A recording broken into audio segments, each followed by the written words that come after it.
Agnus Papam, le dernier pape transgenrisé, leur dira la vérité dans les films leur mentira dans la réalité, ils seront complètement perdus.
J'attendais que vous veniez.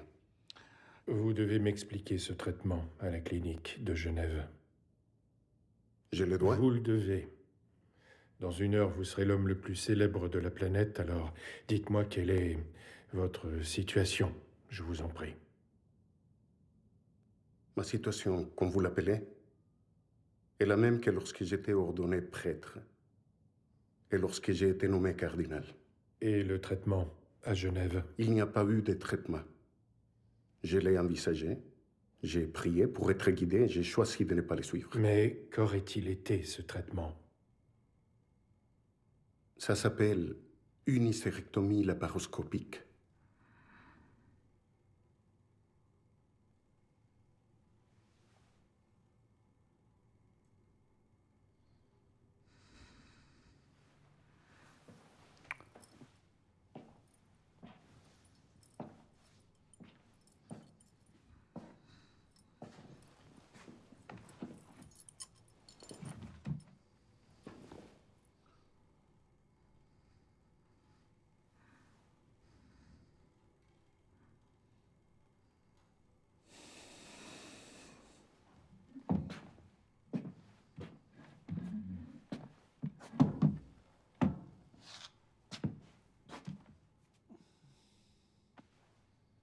Il faut que vous compreniez.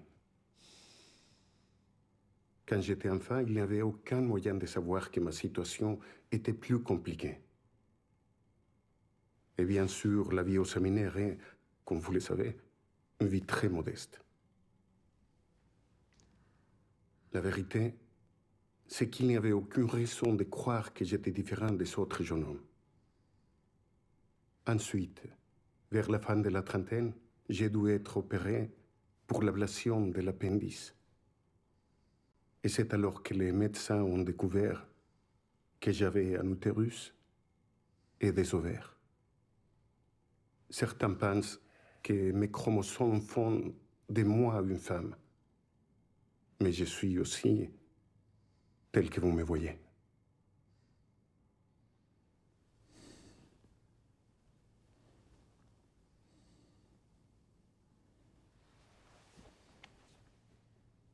Ce fut une époque très sombre pour moi.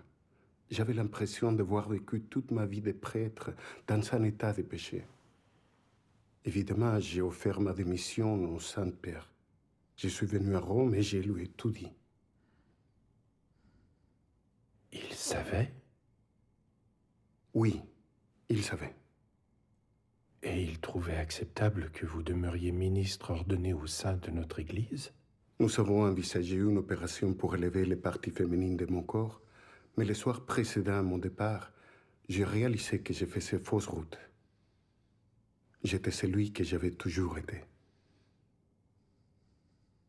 Il me semblait pire de vouloir changer l'œuvre de Dieu que de laisser mon corps tel qu'il était. Donc, vous êtes toujours... Je suis tel que Dieu m'a fait. Et peut-être ma différence saura-t-elle me rendre plus utile. Je passe encore à votre sermon. Je sais trop bien ce que c'est que d'exister quelque part entre les certitudes du monde.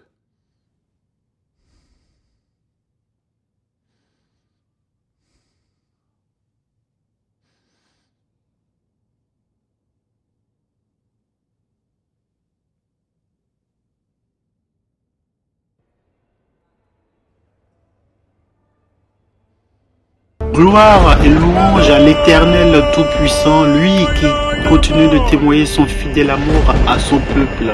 Bien-aimés, nous voici bientôt au terme de nos 400 ans de servitude.